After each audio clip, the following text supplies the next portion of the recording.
In a moment, I'm going to share an email that I've just written. It will go out to everybody on my email list tomorrow, assuming that today is Saturday when you're listening to this, when the podcast has gone out. And it will go out to my email list on Sunday. And it's the sort of roundup before I head out on my annual summer break in August. And I just felt the urge to include it here as a bonus episode. Maybe as something, if you're not already part of the mailing list or you just prefer listening to reading, just as something to sort of tuck around you. Even though the weather might be, warm at this time of year, and certainly in the UK, it's been much warmer. And obviously, we've been hearing so many stories about soaring temperatures in so many countries around the world.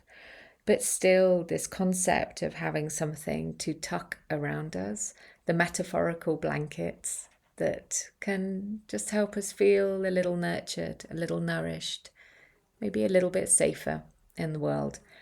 It just felt right to be sharing it with you. So I'm going to read it to you, and it includes a poem. It also includes some things that you might like to explore over the next few weeks before the podcast starts again. And let's just see how this is, see if you enjoy it. I look forward to being back here when that time comes. So the email begins. Hey, my lovely. I always find it interesting how as summer heightens, I feel the urge to retreat. Not in an, I must get away from it all way. More of an, oh, this is also lovely, I want to savour it way. And it also holds an edge of wanting to be quiet.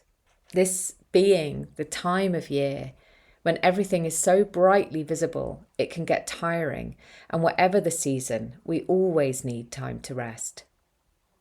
It's a different kind of retreat from wintering. Maybe we could coin a new concept and call it summering. So what does summering hold for you? Is there time off, time away, managing school holidays, wishing you could be away but too many things pulling at your time and attention?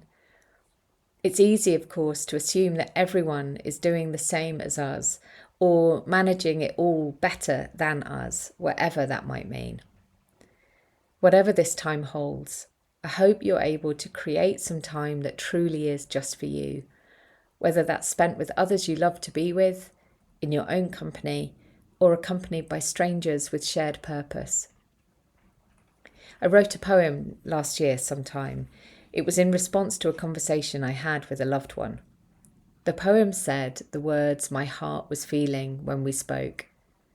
I often find that journaling, whether prose or poetry, helps me shape my thoughts more clearly and helps me see the meaning within my emotion. I'm sharing those words here in case they speak to something within you too. And so, this is also time for me to say adieu. I'm heading into my annual August break, where I step away from all work and take time for myself alone and with family and friends.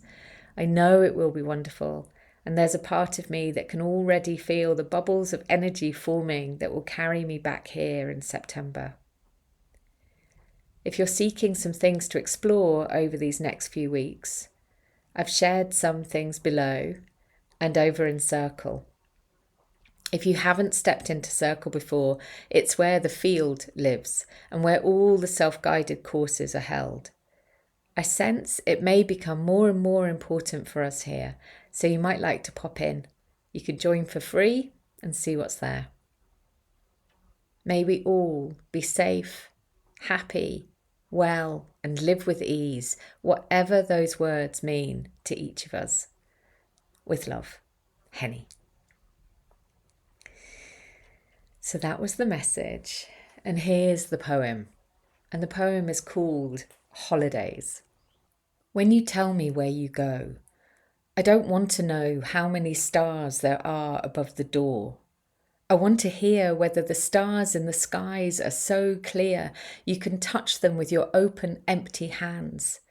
I want to know, can you feel the life brimming in the land? Does the deep, deep green consume you and soothe the grief you are numbing with your endless plans? I want to sense your joy as you recount the songs of birds and the way the trails of ants remind you of your own resilience.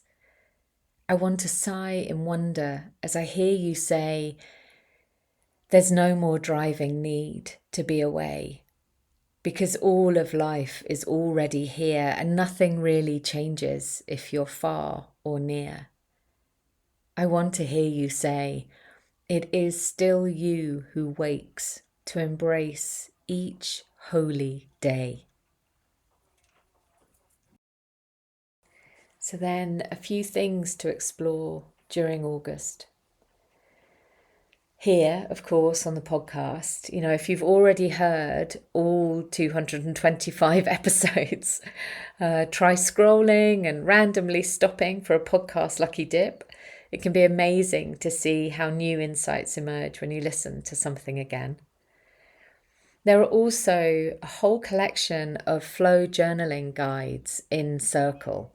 And if you want a lovely practice for the summer, I would recommend getting a copy of In the Flow, Journal Your Inner Wisdom.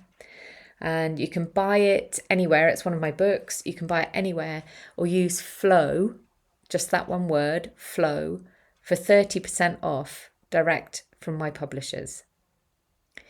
And then there are the mini self-guided courses. So free and low-cost courses to expand thinking and deepen compassionate self-enquiry. A lovely way to spend time with yourself and see what they bring you. So I'm going to put all of these links into the show notes for today.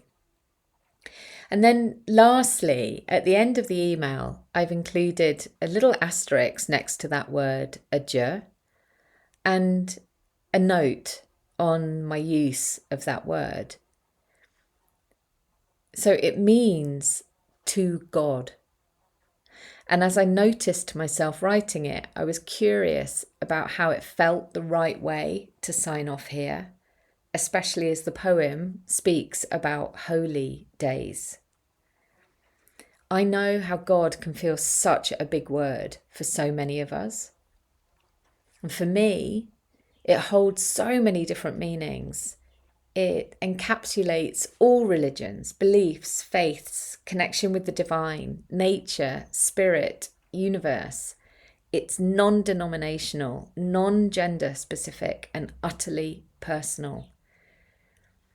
So perhaps a better word would be grace.